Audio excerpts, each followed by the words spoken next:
मुख्यमंत्री माझी लाडकी बहीण योजनेच्या जानेवारी महिन्याच्या लाभाची रक्कम 24 जानेवारी आणि 25 जानेवारी या 2 टप्प्यात वितरित करण्यात आली। यावेळेला आदिती तटकरे यांनी जाहीर केलेल्या आकडेवारीनुसार लाडक्या बहिणींची संख्या 2,41,00,000 इतकी होती। म्हणजेच मुख्यमंत्री माझी लाडकी बहीण योजनेच्या लाभार्थी महिलांची संख्या जानेवारी महिन्यात 5 लाखांनी घटली आहे। डिसेंबर महिन्यात लाडक्या बहिणींची संख्या ही 2,46,00,000 इतकी होती।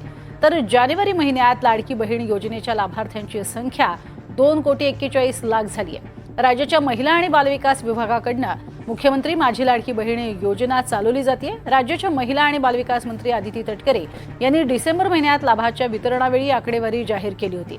त्यानुसार तेव्हा 2,46,00,000 लाभार्थी महिलांना 1,500 रुपयांची रक्कम दिली गेली होती आणि आता मात्र ही संख्या 2,41,00,000 इतकी झालेली आहे। अधिक माहिती घेऊयात भाग्यश्री प्रधान यांच्याकडून। भाग्यश्री, 5 लाख महिला कमी झालेल्या आहेत, स्वतःहून त्या कमी झालेल्या आहेत, त्यांनी अर्ज दाखल करून आपलं नाव काढून घेतलंय की सरकारनंच त्यांना वगळलेलं आहे? नक्कीच प्रज्ञा, महिलांची संख्या जी आहे ती 5 लाखांनी कमी झालेली दिसतेय। लाडकी बहीण योजनेतील कमी झालेले 5 लाख लाभार्थ्यांपैकी जवळपास 1.5 लाख लाभार्थी महिलांचं वय जे आहे ते 65 वर्ष पूर्ण झाल्यानं त्यांना याचा लाभ मिळत नाहीये। मुख्यमंत्री माझी लाडकी बहीण योजनेतील अटीनुसार 21 ते 65 वयोगटातील महिलांना दरमहा 1,500 रुपये देण्याचं ठरलेलं होतं। मात्र या ज्या महिला आहेत त्यांचं वय 65 वर्षांहून अधिक आहे।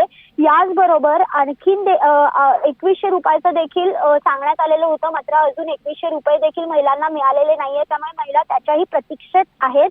मात्र याचबरोबर आपण जर बघितलं तर ज्यांचं उत्पन्न 2.5 लाखांपेक्षा कमी असेल यांनाच फक्त हा लाभ देण्यात येणार आहे। याशिवाय ज्या महिला नोकरी करतात आणि ज्यांचं उत्पन्न 2.5 लाखांपेक्षा अधिक आहे त्या संदर्भातली माहिती जी आहे ती आयकर विभागाकडून घेतली जाणार आहे आणि त्यानंतर या महिलांची नावं देखील या यादीतनं वगळण्यात येतील अशी माहिती जी आहे ती समोर आली आहे। इतकंच नव्हे तर महिलांच्या नावावर किंवा कुटुंबात जर कोणाची 4 चाकी वाहन असेल तर त्या महिला देखील यातनं वगळण्यात येणार असल्याची माहिती जी आहे ती महिला व बालविकास विभागाकडून देण्यात येते। प्रज्ञा, सध्या असं असलं की सध्या 5 लाख जी संख्या आहे ती महिलांची घटलेली असल्याचं पाहायला मिळते।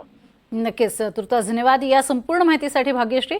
तर वयोगटात न बसणाऱ्या ज्या महिला आहेत, ज्यांचं वय वाढलेलं आहे, अशा महिलांची नावं आता कमी करण्यात आलेली आहेत।